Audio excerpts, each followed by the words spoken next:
Hey guys, it's me. It's me. Right. I made a video earlier on about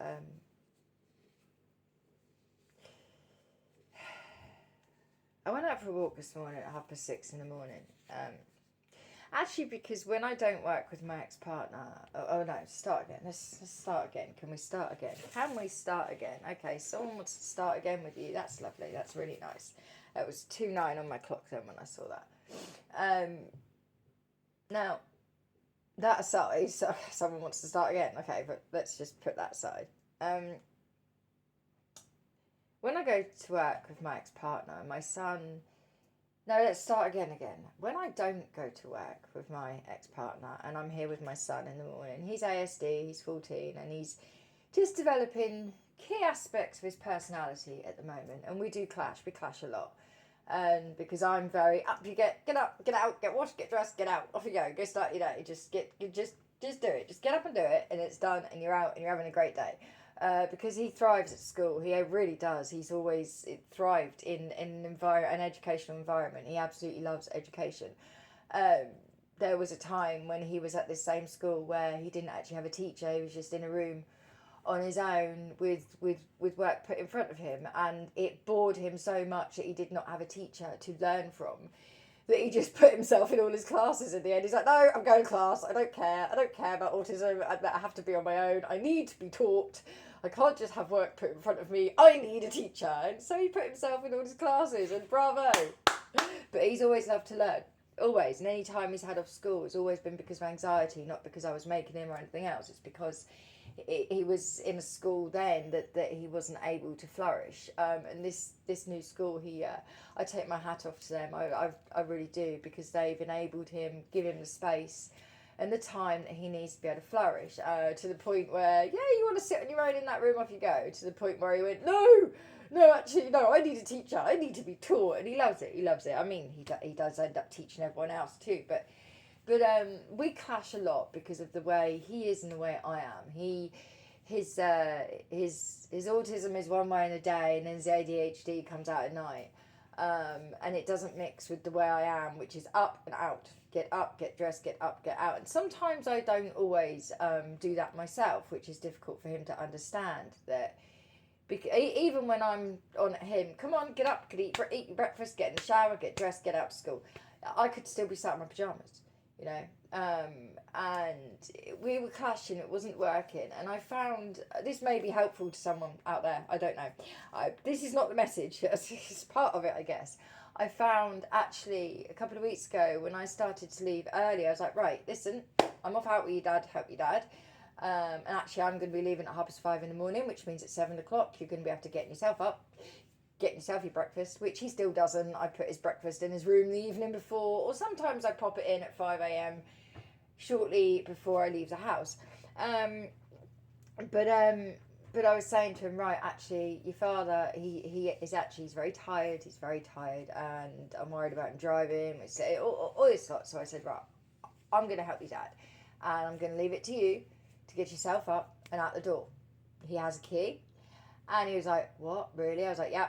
So the first day, we phoned him at 7 a.m. when I would usually go into his room and wake him up. And then usually I'd go back in at 15:15 and wake him back up, and past and wake him back. And we phoned him the first time at 7 o'clock on the first day this happened. Bearing in mind, I've been waiting on this kid, had him for months and months and months and months and months. Since he's reintegrated into senior school, because being at school is very high on his anxiety. So I like to make his day at home in the morning before school as least problematic as possible. So if that means I've got to do everything for him to get him out the door with no anxiety, that's what I was doing, and it was working. It was great. I just was having to remind him, get up, brush your teeth, get in the shower. But this first day I went to work with his dad, we phoned him up, and he woke up straight away to the phone call. He answered the phone, and 04:40 on my clock then. And then at 7:30 that same day, 4:44 on my clock now, 7:30 that same day, I phoned him again because I thought, oh my God, he wouldn't have eaten his breakfast because I'm not there to poke him. I phoned him again to find, actually, he answered the phone, he went, Mum, really? I'm in the shower. And I was like, what?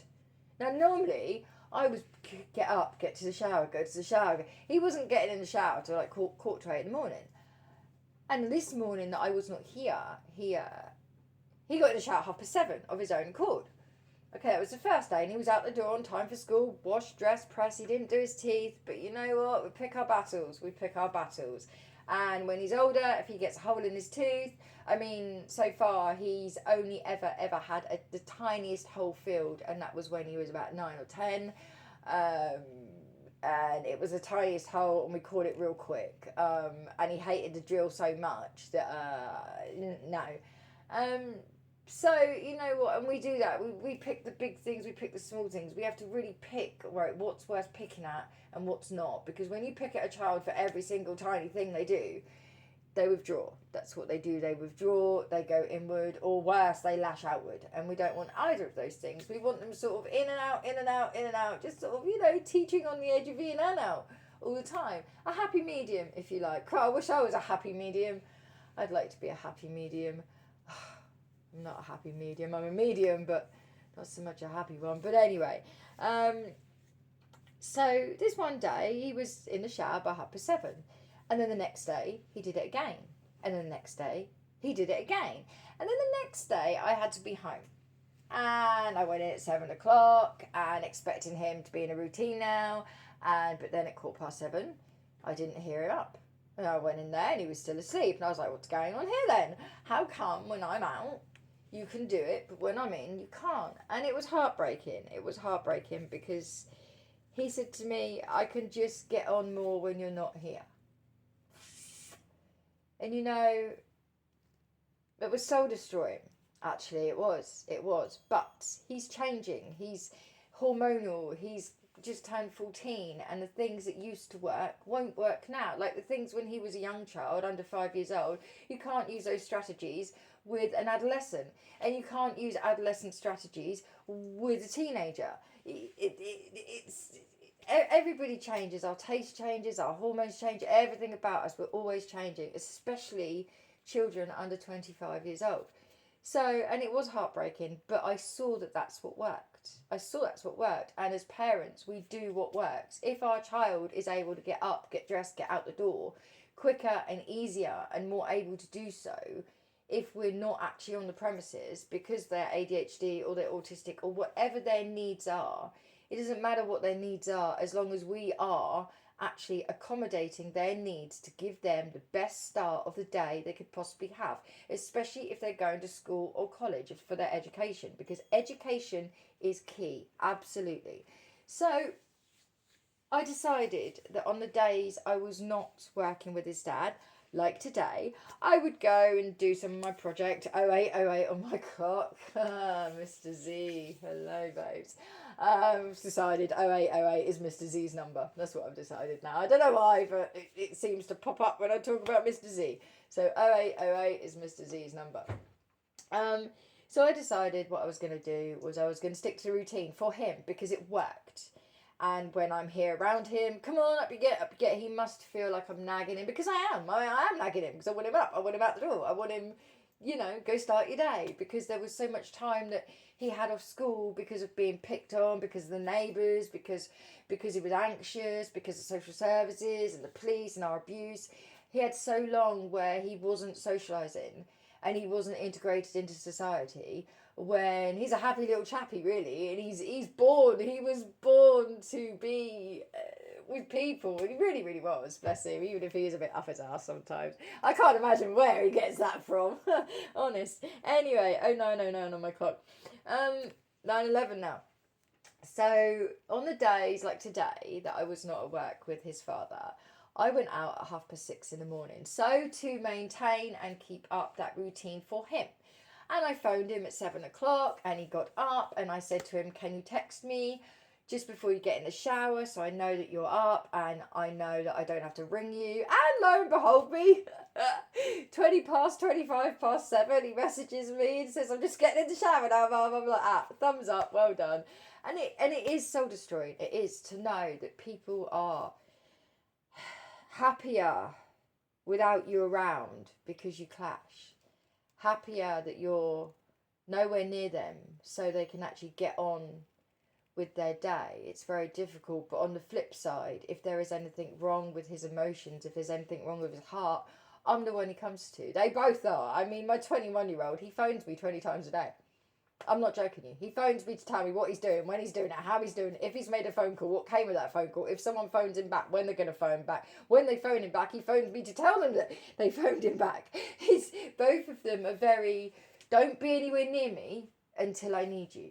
But that is very, it's very neurodevelopmental typical, actually, and that's okay. So maybe this is going out to a parent right now that is struggling with, you have to be the one. You have to be the one that you take all the shit, that you take the abuse from the children, even though you've probably taken it from everyone else your whole life. But let me tell you this, right? Your children are only going to say, actually, yeah, I'm happier without you here. Can you just fuck off in the morning for a couple of hours so I can just have a bit of independence? And he's 14, I mean, he made his own garlic bread the other day. I'm like, wow. And it's good. It's starting to creep out of him. And he's very capable. Very soon, he'll be doing everything for himself again. And it's something that I've seen in him before. He used to be very independent. But if you are like me and you are struggling with the fact that actually your children absolutely could not live without you, but for God's sake, don't go anywhere near them, right? If you are like that, I just want you to know you have my utmost empathy, because actually it is heartbreaking. It is very difficult to deal with. It's soul destroying. But please know that the only reason that they treat you like that is because they trust you enough to be able to say what they think and know that you are not going to turn your back on them, and know that you are going to do what is right for them, even if it means not being in the house for a couple of hours in the morning. Just please know, whoever you are, that is because you are a strong parent and you are a good parent, and that your children, they love you. They absolutely love you. Okay, so that aside, I went out at 6:30 in the morning this morning so that he could maintain his routine of independence, and that's what it is now. It's independence.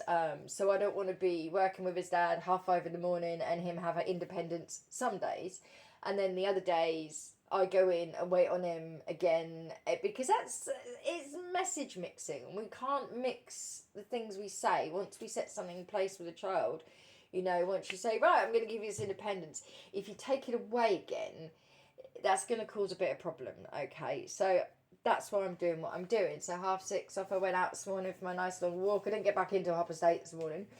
As I said, I phoned him. He got up. He got in the shower because, maybe he just likes that independence. But while I was out, I saw a warning for somebody. I saw a warning for someone. I've taken it down. Because now in this warning, first it was about staying safe. Then it was about a Volvo. And then as I was making the video about the Volvo, I walked past a children's football place here where I am in the south of England. It's not a football club, it's a place where children can learn football and play football, and be tutored, coached in football. And there was a place, I forget what it's called now. It starts with an A. It's MAC something. But the colours of this place were blue. There was blue and green. No, there was green and yellow, and there was like a blue circle in the middle of this green and yellow. And the name started with an M. Now, and it was his football place. And as I said, I've just seen this, I've just heard this whole staying safe thing, and this Volvo car issue. I then walked past after I'd done the video, and I'd said to whoever this was for an elite, someone that was elite, because I was told elitist. And I was told stay safe. I was told Volvo, and then I saw these colours again. And I ended the video with because we saw 0110 and 111 4 times within 3 videos that I had made. I then saw the 11th of October, which is also 111. That's my number. 111 is my number. It's also 11 and 1, obviously. It's also Marshall's number, which after I made this Volvo video, I was getting quite cross, and I am getting quite cross. I'm getting quite impatient. There's a song I've been listening to recently, and some of the words are, the last of my patience have just disappeared. Literally, and I'm rubbing my thumbs again. Whoever you are that rubs your thumbs, for God's sake, my thumbs are wearing out. The last of my patience is actually just disappeared. Okay, all right, okay. And I need you to know that. I need you to know, whether you're on the good side of this message or the bad side of this message, I need you to know that the last of my patience, actually this morning, has actually disappeared. Because then, after I made the Volvo video, 15:55 on my clock then, after I made the Volvo video, I then saw a dead rat on the floor. It looked like it had been run over. This rat looked like it had been run over. I saw Mentos, mints. I think they're Mentos. I don't eat them. I also saw a road called Stanley Road. I saw the word op. I saw the word swords twice. And 777, I saw that twice. I saw the letters RJ 3 times. And all of this was in a very small space of each other. And I need everybody to understand, whether you are on the good or the bad side,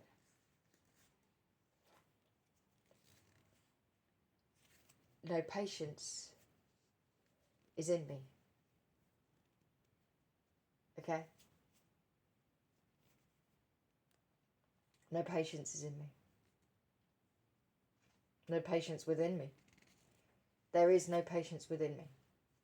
The last of my patience has actually just disappeared, because there are 2 groups of people here. There is one group of people trying to hurt another group of people. And there is one group of people trying not to be hurt by the first group of people. And somehow, I have been put smack bang in the middle of all these people. And I told the universe this morning, and I keep telling them, I am praying angels get sent to you all. I am not your angel. I'm no one's angel. I'm not anyone's angel. I don't get treated like your angel at all. I haven't been treated like anyone's angel. I haven't been treated like a divine feminine. You are not my job. I don't want the job. I don't want to keep receiving messages about where people are going to go sunning it up and living it up and possibly getting in trouble or getting hurt. I don't want to know, because the person that might die, right, it's not going to hurt them. They're going to be dead.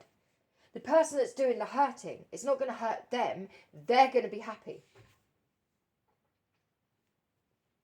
The person it is going to hurt is going to be me, as it always is. Now, they keep showing me the word anti, and there is a white cross above the anti. I'm taking that as Antichrist. Huh. I went to a festival once, and there was this young child, this teenager in the crowd that was they'd gone there to stab a non-believer. And that's what comes up into my mind every time I see this Antichrist.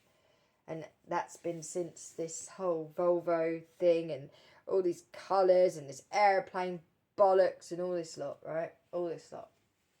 And this green and yellow and blue. And it's all the time. Now, I don't mean to be rude, but I don't want to care about you anymore. Whoever you are.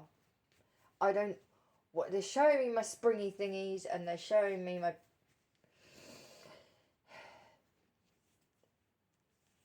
I cannot take any more. You hear my voice all the time. I don't hear yours. I am no one's angel right now because my plans to remain here are now non-existent. I have no plans to remain here. I'm not going to be around. Everybody that is on my list, okay, everyone that is on my list, I've been allowed to take a pause from, except one person at the moment.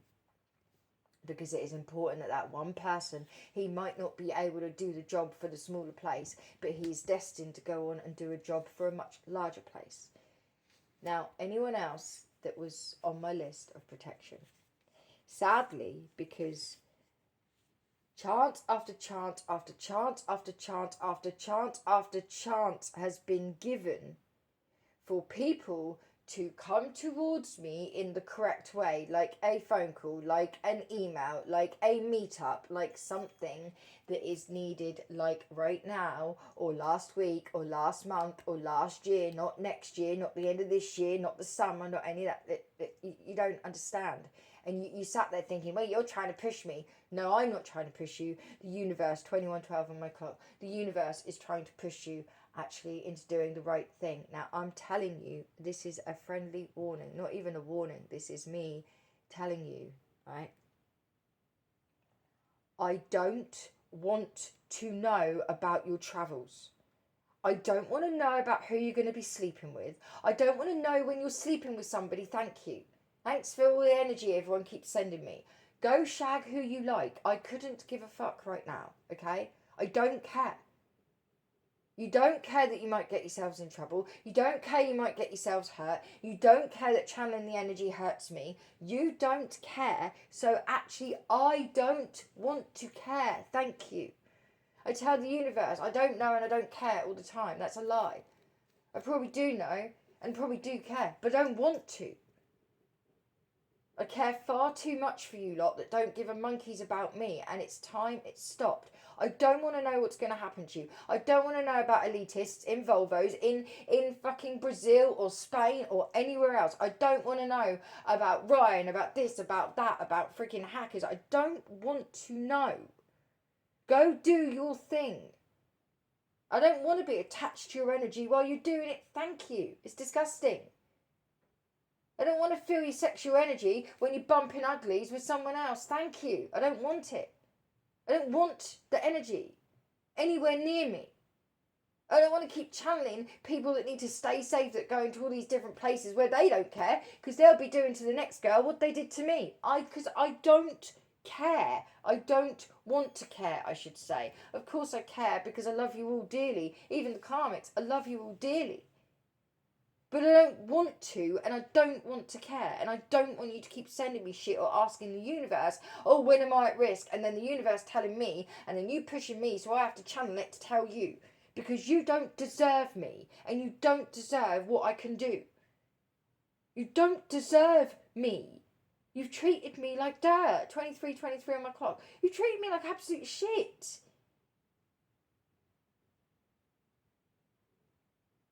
You don't care that I've lost my smile. You don't care that in helping all of you stay nice and safe and giving you your information so you can go and do what you want with it, or just fuck it off completely because, hey, what do I know? Okay, so what do I know? Stop asking me. Stop, for God's sake. But there was a dead rat on that floor that looked like it had been run over. And the first one I saw was Elite. Then it was Volvo. Oh, and the word Mackley or Mac might mean something to one of you. Mentos, swords. 111 October even, because we saw 11th October on the second video, but I saw that as 111. I didn't see that as a date. I saw that as 111. It might be a date to you. I don't know. Like I said, I don't want to care. I really don't. You drained me to the point where I don't want to do anything. I don't want to listen to music. I don't want to think about you lot. I just don't know what I can trust, who I can trust. Not one of you. We keep going over this and you keep ignoring it even more. Not one of you can be bothered to show me who you are, what the fuck is going on and why. So what I want you to do is detach.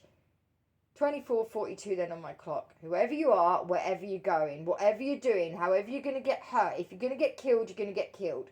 Okay? Or if you're the killer, if you're going to kill someone, you're going to kill someone. Don't tell me about it. I don't want to care. I don't want to know. If it happens, it happens. So mote it be. That's all I can say to you. Because you don't care that you're draining the fuck out of me. You're getting enjoyment from it. And then when you go sleep with your karmics, you send your energy to me. Thank you.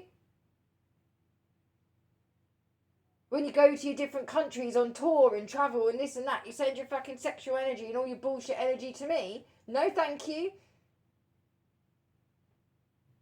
If you've got something more important to do than speak to the very person that has been helping you and giving you inspiration for all sorts of different things, if you've got something, more preferable to you that you would like to do than give a little bit of bloody respect to me, then that's fine. That's fine. That's absolutely 100% fine. But fuck off. Because I don't want your energy. I don't want it. You don't deserve mine. You don't deserve my energy. You won't earn it, you won't apologise, you won't come clean, you won't be honest, you won't anything, any of you, and I don't give a shit for operations or police or anything else. I don't care. And about you lot, I don't want to care. Like I said, just for fuck's sake, let her die in peace, yeah? And if one of you are going to die, then don't tell me about it. If one of you are going to go kill someone, stop telling me about it. It's nothing to do with me. You lot are nothing to do with me. That's exactly the way you wanted it. You wanted nothing to do with me. So now I'm telling you, I want nothing to do with you. So mote it be. I want nothing to do with you all. I cannot cope with this, and you're doing it on purpose. Go do your thing. Go on your travels. Go you here. Go you there. Make your music. Fucking lip sync. Do all your bullshit shit that you do. But keep me out of it. Because you never wanted me in it in the first place. It was all a big joke to everyone. Well, it's not a joke to me. One, it is my job, and you take the universe as a joke. You take the dead as a damn joke, and you do. 27:27 on my timer. It's not a joke. You're being the most disrespectful thing I've ever known in my life. And I've seen disrespect, trust me. But not like this. I've seen ignorance, but not like this. Not like this at all. This is beyond a joke. Now, if so-called Mr. or Mrs. Elite, if you're going to get hurt or hurt someone for the last time, right, for the last time, don't tell me about it.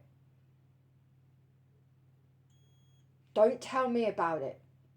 If you can't pick up the phone and tell me about it or ask me about it, or go, hey, you know what, you've been a big service to us. Let us compensate you for that. Let us help you some. Let us do... No. Oh, no. Again, you just want it for free. Everyone wants everything for free, which normally a gift is for free and I would give it for free, but I'm getting sick and tired of helping you lot when all you do is drain me. Poke at my energy, take the piss, pick on me, get other members of your little societies to pick on me and poke at me because you think this is a damn joke. It's not. It's my job, and for the next however long, it's my life. And let me tell you, because of all this, I can't wait to get out of my own life. I can't wait to get off of this planet via death. I'm so looking forward to the moment where I don't have to breathe your energy anymore. Because not one of you give a toss enough to give me back the respect that even when I'm told, don't give them warnings. Even still, I still give a fuck enough to think, oh my God, for God's sake, don't hurt him. Please don't hurt him. For what? Now, after this morning, I'm going to tell you this one thing, one last time. The last of my patience has disappeared.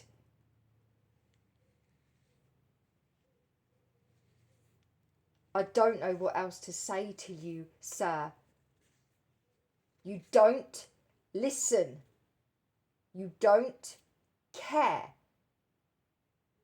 I don't want to care anymore. I don't want you trying to get into my brain. I don't want any of you trying to exchange energy with me. I don't want it. I don't need it. 3003 on my clock. What I needed was some contact by someone to tell me what the hell was going on without having to rely on my psychic abilities, because we're not going down that road. 3013 then on the clock. You're not going to use me like that. You're not going to test me like that. I told you, don't test me. Don't fucking test me. 321 on my clock. Because I'm the fucker that's been keeping you safe.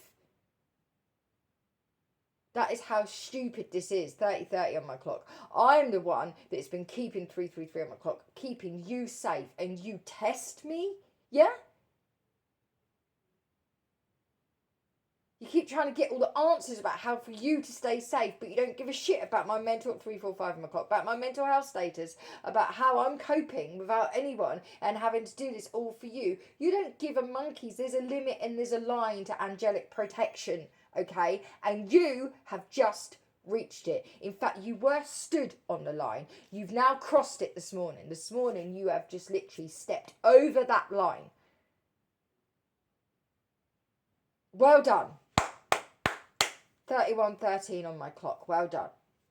So go back over the videos. All your triggers are there. All the initials are there. The Stanley Avenue is there. The fucking everything is there. I also saw today, I saw Marshall 2 or 3 times on number plates today, funnily enough. You've got all your information. Go figure it out yourselves. 31 on my clock.